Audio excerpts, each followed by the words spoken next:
प्रिय विद्यार्थियों, कक्षा 10 हिंदी गद्य के क्रम में हिंदी गद्य का प्रथम पाठ मित्रता, जिसके लेखक आचार्य रामचंद्र शुक्ल, इसका द्वितीय भाग लेकर मैं धीरेन्द्र कुमार कुशवाहा आज अपने YouTube चैनल पर आपके सम्मुख प्रस्तुत हूँ।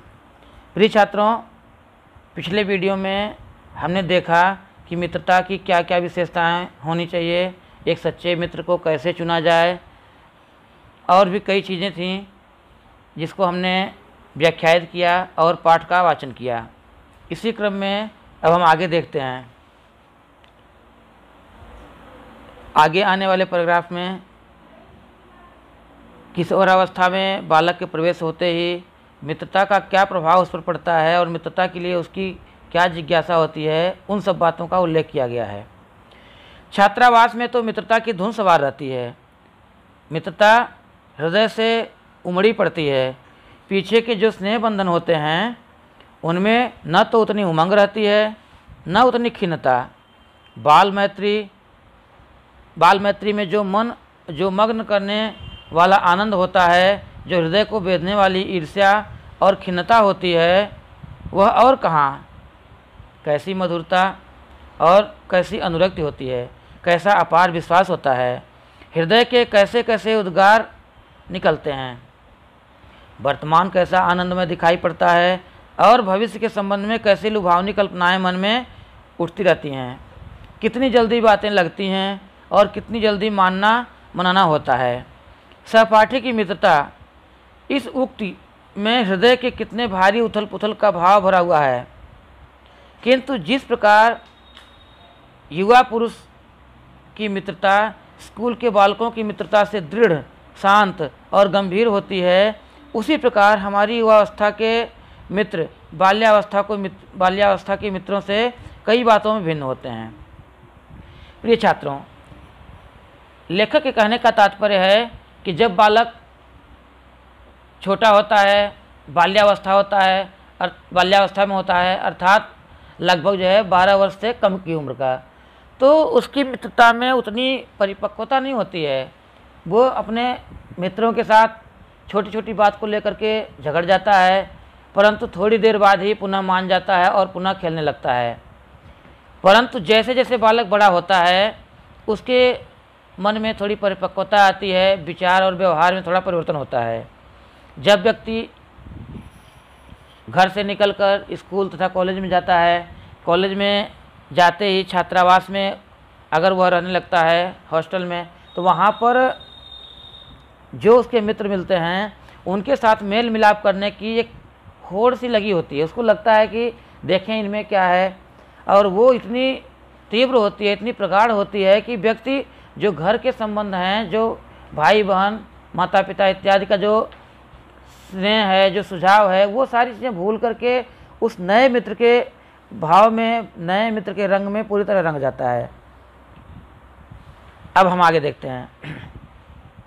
मैं समझता हूँ कि मित्र चाहते हुए बहुत से लोग मित्र के आदर्श की कल्पना मन में करते होंगे, पर इस कल्पित आदर्श से तो हमारा काम जीवन की झंझटों में चलता नहीं। सुंदर प्रतिमा, मनभावनी चाल और स्वच्छंद प्रकृति, ये 2-4 बातें देखकर मित्रता की जाती है, पर जीवन संग्राम में साथ देने वाले मित्रों में इनमें से कुछ अधिक बातें चाहिए।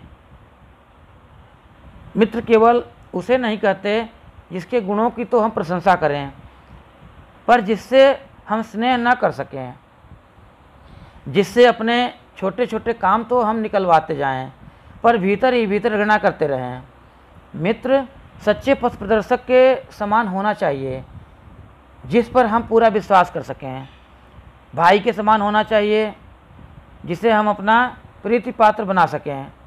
हमारे और हमारे मित्र के बीच सच्ची सहानुभूति होनी चाहिए, ऐसी सहानुभूति जिससे एक की हानि को दूसरा अपनी हानि समझे।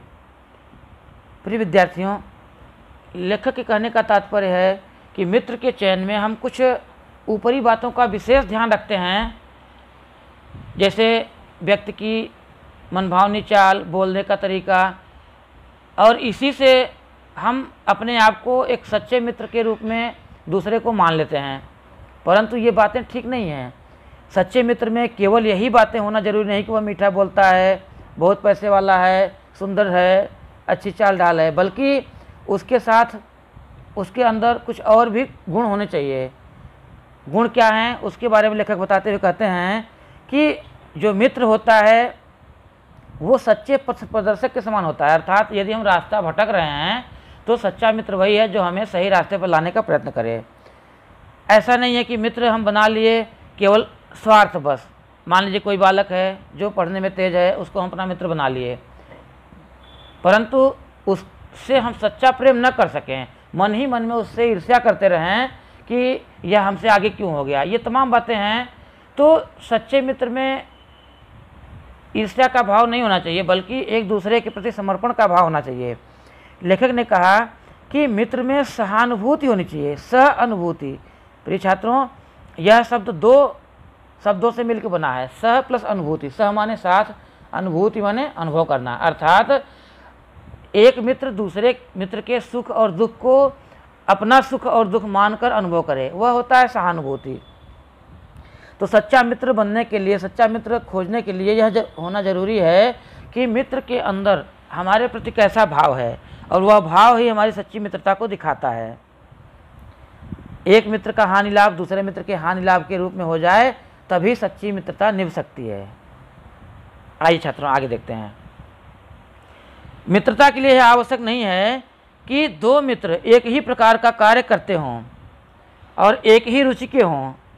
इसी प्रकार प्रकृति और आचरण की समानता भी आवश्यक या वांछनीय नहीं है। दो भिन्न प्रकृति के मनुष्यों में बराबर प्रीति और मित्रता रही है। राम धीर और शांत प्रकृति के थे, लक्ष्मण उग्र और उद्धत स्वभाव के थे, पर दोनों भाइयों में अत्यंत प्रगाढ़ स्नेह था। उदार तथा उच्चाशय कर्ण और लोभी दुर्योधन के स्वभाव में कुछ विशेष समानता न थी, पर उन दोनों की मित्रता खूब निभी। यह कोई बात नहीं है कि एक ही स्वभाव और रुचि के लोगों में ही मित्रता हो सकती है। प्रिय छात्रों, लेखक के कहने का तात्पर्य है कि मित्र के लिए जरूरी नहीं है कि दूसरा मित्र भी समान प्रकृति का हो, समान स्वभाव का हो। कई बार ऐसा होता है कि भिन्न प्रकृति के लोगों में भी बहुत अच्छी मित्रता निभ जाती है। लेखक ने यहाँ दो उदाहरण दिए हैं, एक रामायण का, दूसरा महाभारत का। रामायण में राम दशरथ के पुत्र थे और उनके छोटे भाई लक्ष्मण थे। इन दोनों में अगाध प्रेम था, इनकी मित्रता जग जाहिर है, विश्व प्रसिद्ध है। उसी प्रकार से दूसरा उदाहरण दिया महाभारत का। महाभारत में एक तो परम प्रतापी कर्ण था और दूसरा उसके मित्र के रूप में दुर्योधन। दुर्योधन हस्तिनापुर के राजा धृतराष्ट्र का पुत्र था और वह युवराज था।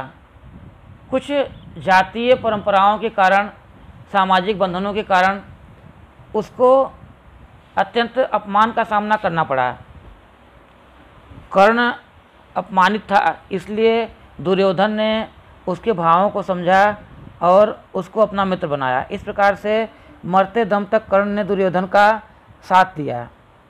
अब हम आगे देखते हैं बच्चों। समाज में विभिन्नता देखकर लोग एक दूसरे की ओर आकर्षित होते हैं। जो गुण हम में नहीं हैं, हम चाहते हैं कि ऐसा मित्र मिले जिसमें वे गुण हों। चिंतनशील मनुष्य प्रफुल्लित चित्त का साथ ढूंढता है, निर्बल बलि का, धीर उत्साही का। उच्च आकांक्षा वाला चंद्रगुप्त युक्ति और उपाय के लिए चाणक्य का मुंह ताकता था। नीति विशारद अकबर मन बहलाने के लिए बीरबल की ओर देखता था। प्रिय छात्रों, इसमें कुछ उदाहरण दिए गए हैं जिसका इतिहास में अक्सर जिक्र आता है। तो ये ऐसे मित्र रहे हैं जो विभिन्न जो दोनों अलग अलग स्वभाव के होते हुए भी बहुत अच्छी मित्रता निभाई इन्होंने। अब हम आगे देखते हैं। प्रस्तुत गद्यांश में लेखक ने मित्रता का आशय बताया है। मित्र कैसा होना चाहिए, उसके अंदर कौन कौन से गुण और स्वभाव होने चाहिए, उन बातों का बड़ा बढ़िया उल्लेख किया है। इसको हम देखते हैं। मित्र का कर्तव्य इस प्रकार बताया गया है उच्च और महान कार्य में इस प्रकार सहायता देना, मान बढ़ाना और साहस दिलाना कि तुम अपनी निज की सामर्थ्य से बाहर काम कर जाओ। यह कर्तव्य उसी से पूरा होगा जो दृढ़ चित्त वाला और सत्य संकल्प का हो। इससे हमें ऐसे मित्र की खोज में रहना चाहिए जिससे हमसे अधिक आत्मबल हो। प्रिय छात्रों, यहाँ पर लेखक के कहने का तात्पर्य है कि जब हम किसी कार्य को करते हैं तो अपने मित्र को देखते हैं, मित्र का अनुसरण करते हैं। यदि हमारा मित्र पढ़ने में बहुत अच्छा है, कार्यकुशल है, तो हम भी कार्यकुशल बनने का प्रयत्न करते हैं। हमें उनका पल्ला उसी प्रकार पकड़ना चाहिए जिस प्रकार सुग्रीव ने राम का पल्ला पकड़ा था। मित्र हो तो प्रतिष्ठित और शुद्ध हृदय के हों, मृदुल और पुरुषार्थी हों, शिष्ट और सत्यनिष्ठ हों, जिससे हम अपने को उनके भरोसे पर छोड़ सकें और यह विश्वास कर सकें कि उनसे किसी प्रकार का धोखा न होगा। प्रिय छात्रों, लेखक ने एक रामायण का उदाहरण बताते हुए कहा है कि सुग्रीव जो कि वानर राज थे, उन्होंने राम को अपना मित्र बनाया और अपनी हार और जीत के लिए राम पर पूरी तरह निर्भर रहे, निस्वार्थ भाव से लगे रहे। लेखक ने मित्र का गुण बताते हुए लिखा है कि मित्र कैसा होना चाहिए। मित्र पहली बात तो प्रतिष्ठित हो, ऐसा ना हो कि जिसका समाज में कोई सम्मान ना हो, समाज में कोई इज्जत ना हो। शुद्ध हृदय का हो। शुद्ध हृदय से क्या तात्पर्य है? उसके मन में छल, दंभ और अहंकार न हो। मृदुल और पुरुषार्थी हो। मृदुल यानी व्यवहार उसका जो है मधुमेह हो, व्यवहार उसका हमारे लिए प्रेरणापद हो। और पुरुषार्थी, पुरुषार्थी से तात्पर्य है बच्चों कार्य करने में निपुण हो, कार्य करने के लिए प्रयत्नशील हो। ऐसा नहीं है कि आलस्य में रहे, भाग्य के भरोसे बैठा रहे। शिष्ट और सत्यनिष्ठ हो। शिष्ट यानी सभ्य, सभ्य हो और सत्यनिष्ठ हो, सत्य का पालन करने वाला हो, जिससे हम अपने को उसके भरोसे पर छोड़ सकें और यह विश्वास भी कर सकें कि उससे हमको किसी प्रकार का धोखा नहीं हुआ। यदि हमारा मित्र पर पूर्णतः विश्वास हो जाता है तो निश्चित तौर पे हम अपने आप को उस पर छोड़ सकते हैं। प्रिय छात्रों, आज के वीडियो में सिर्फ इतना ही। अगले वीडियो के लिए अगले भाग के लिए हम अगले वीडियो में आपके सम्मुख उपस्थित होंगे। तब तक के लिए बहुत बहुत धन्यवाद। घर में रहिए और सुरक्षित रहिए।